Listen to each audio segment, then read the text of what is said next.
ଜୟ ଜଗନ୍ନାଥ। ଆମର ପ୍ରତ୍ୟେକ କର୍ମ ଆମର ଭାବଧାରା ଓ ଚିନ୍ତାଧାରା ଦ୍ୱାରା ପ୍ରଭାବିତ ହୋଇଥାଏ।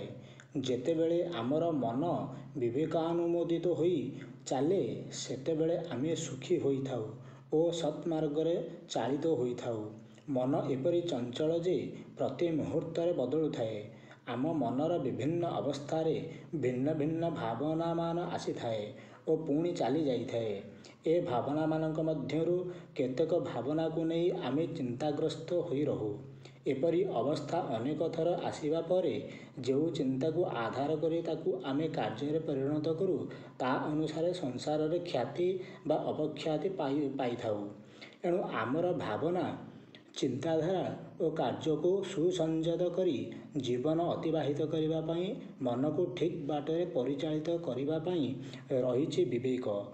ଜଣେ ବିବେକବାନ ମଣିଷ କୌଣସି କାମ କରିବା ପୂର୍ବରୁ ସେପରି କାମ କଲେ ତାର ଭଲମନ୍ଦ କ'ଣ ଏସବୁ ବିଚାରକୁ ନେଇଥାଏ। ଭଗବାନଙ୍କର ଅପାର କରୁଣାରୁ ଆମକୁ ଭଲମନ୍ଦ ବିଚାର କରିବାର ଶକ୍ତି ଦିଆଯାଇଛି। ଆମେ ଜଣେ ଜଣେ ବିଚାରବନ୍ତ ଲୋକ ବୋଲି କୁହାଯାଏ, କିନ୍ତୁ ବାସ୍ତବିକ କ୍ଷେତ୍ରରେ ଯେଉଁମାନେ ବିଚାର କରି କାର୍ଯ୍ୟ କରନ୍ତି ସେମାନଙ୍କୁ ଭଲ ମଣିଷ ବା ସତ୍ପୁରୁଷ ବୋଲି କୁହାଯାଏ। ମନକୁ ନିୟନ୍ତ୍ରଣ କରି କାର୍ଯ୍ୟ କରିବା ଅତି କଷ୍ଟକର ହେଲେ ମଧ୍ୟ ଅସାଧ୍ୟ ନୁହେଁ। ମନ ଆମର ପଞ୍ଚ ଜ୍ଞାନେନ୍ଦ୍ରିୟ ଓ ପାଞ୍ଚ କର୍ମେନ୍ଦ୍ରିୟ ଦ୍ୱାରା ପରିଚାଳିତ ହୋଇ ଆମକୁ ଜୀବନକାଳ ମଧ୍ୟରେ ବିପଥଗାମୀ କରାଇଥାଏ। ଏଣୁ ଜଣେ ଚେତନାଶୀଳ ମଣିଷ ମନ ଦ୍ୱାରା ପରିଚାଳିତ ନ ହୋଇ ବିବେକ ଦ୍ୱାରା ପରିଚାଳିତ ହେବା ଉଚିତ। ଆମର ମନ ଜାଗ୍ରତ ଅବସ୍ଥାରେ ମସ୍ତିଷ୍କରେ, ଅର୍ଦ୍ଧସୁପ୍ତାବସ୍ଥାରେ ଅର୍ଥାତ୍ ମସ୍ତିଷ୍କର ନିମ୍ନ ଭାଗରେ, ଗାଢ଼ ନିଦ୍ରାରେ, ହୃଦୟରେ କାର୍ଯ୍ୟ କରିଥାଏ। କର୍ମ ଓ କର୍ମଫଳ। ଆମେ ଆମର କୃତକର୍ମର ଫଳ ଭୋଗ କରିବା ପାଇଁ ଏ ସଂସାରରେ ଜନ୍ମଗ୍ରହଣ କରିଥାଉ। କର୍ମଫଳ ଭୋଗ କରିବାରେ ପ୍ରତ୍ୟେକ ପ୍ରାଣୀ ପ୍ରତ୍ୟେକଠାରୁ ଭିନ୍ନ। କର୍ମ ମୁଖ୍ୟତଃ ତିନି ପ୍ରକାର।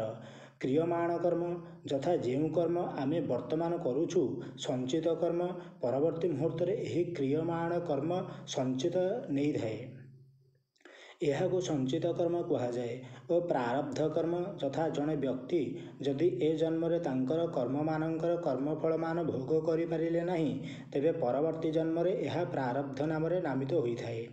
ଗୋଟିଏ କଥା ସର୍ବଦା ମନେ ରଖିବାକୁ ହେବ ଯେ ବ୍ୟକ୍ତି ତାଙ୍କର ପ୍ରତ୍ୟେକ କର୍ମର ଅନୁରୂପ କର୍ମଫଳ ଭୋଗ କରିବାକୁ ବାଧ୍ୟ। ଯଦି ଜଣେ ଏହି ଜନ୍ମରେ ନିଷ୍କାମ ବା ଅନାସକ୍ତ ଭାବରେ କର୍ମ କରି ଚାଲନ୍ତି, ସେ ଏହି କର୍ମ ବା କର୍ମମାନଙ୍କର କୌଣସି କର୍ମଫଳ ଭୋଗ କରନ୍ତି ନାହିଁ। କାରଣ ଏହି ଅନାସକ୍ତ କର୍ମ ଈଶ୍ୱର ସମର୍ପିତ ହୋଇଥିବାରୁ ଏହାର କର୍ମଫଳ ଭୋଗ କରିବାକୁ ହୁଏ ନାହିଁ। ଏଣୁ ତାଙ୍କର ପ୍ରାରବ୍ଧ ଯୋଗୁଁ ଭୋଗ କରି ଚାଲିଥିବା କର୍ମଫଳମାନ କ୍ରମେ କ୍ରମେ ଶେଷ ହୋଇଯାଏ। ଏହି ଜନ୍ମରେ ଅନାସକ୍ତ କର୍ମରେ ଲିପ୍ତ ରହିବା ଯୋଗୁଁ ସେ ବ୍ୟକ୍ତି ମୋକ୍ଷ ପ୍ରାପ୍ତ ହୋଇଥାନ୍ତି, ଅର୍ଥାତ୍ ଜନ୍ମ ମୃତ୍ୟୁ ବନ୍ଧନରୁ ମୁକ୍ତ ହୋଇଥାନ୍ତି। ଆମକୁ କେଉଁ ପ୍ରକାର କର୍ମମାନ କରିବାକୁ ହୋଇଥାଏ? ଆମେ ଋଣଗ୍ରସ୍ତ। ଏ ମର ସଂସାରରେ ଜନ୍ମଗ୍ରହଣ କରିଥିବା ମାନବ ପିତୃଋଣ, ଦେବଋଣ ଓ ଋଷି ଋଣରୁ ମୁକ୍ତି ପାଇବା ପାଇଁ ସର୍ବଦା ଚେଷ୍ଟିତ ହେବା ଦରକାର। ପିତୃଋଣରୁ ମୁକ୍ତି ପାଇବାକୁ ହେଲେ ଆମକୁ ବିବାହ କରି ଗୃହ ସଂସାର କରି ଚଳିବାକୁ ହେବ। ଦେବଋଣରୁ ମୁକ୍ତି ପାଇବାକୁ ହେଲେ ଆମେ ନିଜକୁ ଆଧ୍ୟାତ୍ମିକ ମାର୍ଗରେ ପରିଚାଳିତ କରି ସଦ୍ବିଚାର, ସଦ୍ଭାବନା, ସତ୍କର୍ମ କରି ଜୀବନ ଅତିବାହିତ କରିବାକୁ ହେବ। ଓ ଋଷି ଋଣରୁ ମୁକ୍ତି ପାଇବାକୁ ହେଲେ ଆମକୁ ବିଦ୍ୟା ଅଧ୍ୟୟନ କରି ଜ୍ଞାନାର୍ଜନ ଦ୍ୱାରା ତଦନୁରୂପେ ଜୀବନ ଅତିବାହିତ କରିବାକୁ ହେବ। ଜ୍ଞାନାର୍ଜନ କରିବାକୁ ହେଲେ ଆମକୁ କେତେ ଗୁଡ଼ିଏ ମାର୍ଗ ପ୍ରତି ଧ୍ୟାନ ଦେବାକୁ ହେବ।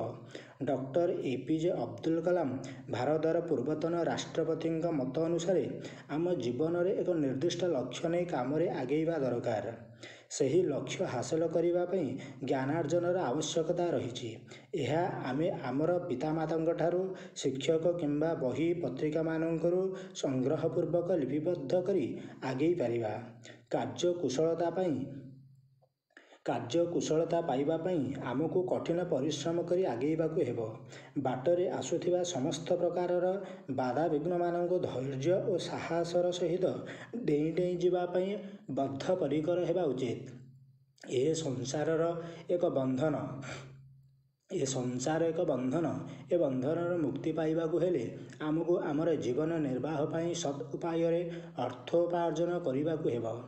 ଏହା ବ୍ୟତୀତ ପ୍ରତ୍ୟହ ଭଗବାନଙ୍କ ନାମ ଜପ କଲେ ଆମେ ଜୀବନରେ ସାଂସାରିକ ବନ୍ଧନରୁ ଊର୍ଦ୍ଧ୍ୱକୁ ଉଠିପାରିବା। ଦୈବକ୍ରମେ ଆମେ ଏହି ମାନବ ଜନ୍ମ ପାଇଁ ସଂସାରରେ ସ୍ୱାସ୍ଥ୍ୟବାନ ଓ କର୍ମଠ ଭାବରେ ଜୀବନ ଅତିବାହିତ କରି ଚାଲିଛୁ। ଏହାର ସଦୁପଯୋଗ କରିବା ଆମର ପରମ କର୍ତ୍ତବ୍ୟ ହେବା ଉଚିତ। ପ୍ରତ୍ୟେକ କର୍ମରେ କାର୍ଯ୍ୟଦକ୍ଷତା, ସମୟାନୁବର୍ତ୍ତିତା ଏବଂ କର୍ତ୍ତବ୍ୟପରାୟଣତାକୁ ଗୁରୁତ୍ୱ ଦେବା ଉଚିତ।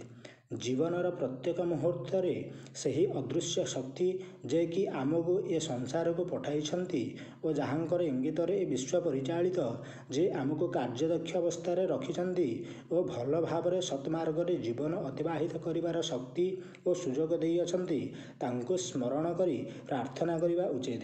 ଏହା ହିଁ ଆମର ଧ୍ୟେୟ ହେଉ। ଆମର ପ୍ରତ୍ୟେକ ଜନ୍ମ ଭଗବତ ପ୍ରାପ୍ତି ପାଇଁ ଏକ ସୁଯୋଗ। ଏହି ସୁଯୋଗର ସଦୁପଯୋଗ କରି ଚାଲିବା ଆମର କର୍ତ୍ତବ୍ୟ। ଭଗବତ ସତ୍ତାରୁ ଆମେ ଆସିଛୁ ଓ ସେହି ସତ୍ତାରେ ଲୀନ ହେବା ଆମ ସମସ୍ତଙ୍କର ଅଭିପ୍ସା। ଏଣୁ ପ୍ରତ୍ୟେକ ବ୍ୟକ୍ତି ପ୍ରତି ମୁହୂର୍ତ୍ତରେ ସତ୍ମାର୍ଗରେ ଆଗେଇ ଯିବା ଉଚିତ। ଜୟ ଜଗନ୍ନାଥ।